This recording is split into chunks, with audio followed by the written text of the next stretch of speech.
Hello everyone, welcome to my channel.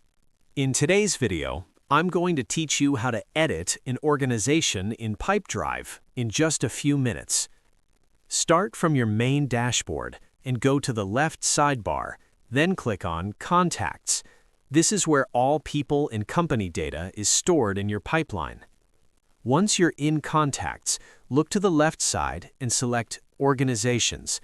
This will show you a list of all companies in your system. Next, find and click on the organization you want to edit. If you have a long list, you can use the search bar at the top or sort the list to find it faster.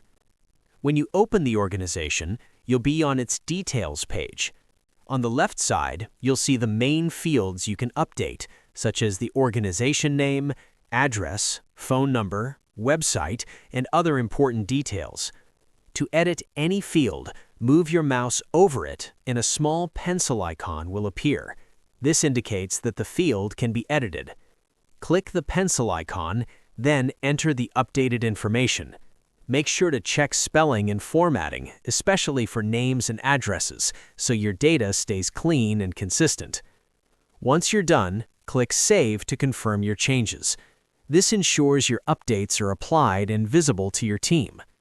If you don't see the pencil icon or can't save changes, you may need the proper permissions, so check with your admin if necessary. And that's it. Go to Contacts, select Organizations, open the company, click the pencil icon, make your changes, and save. Don't forget to subscribe to my channel for more helpful tutorials.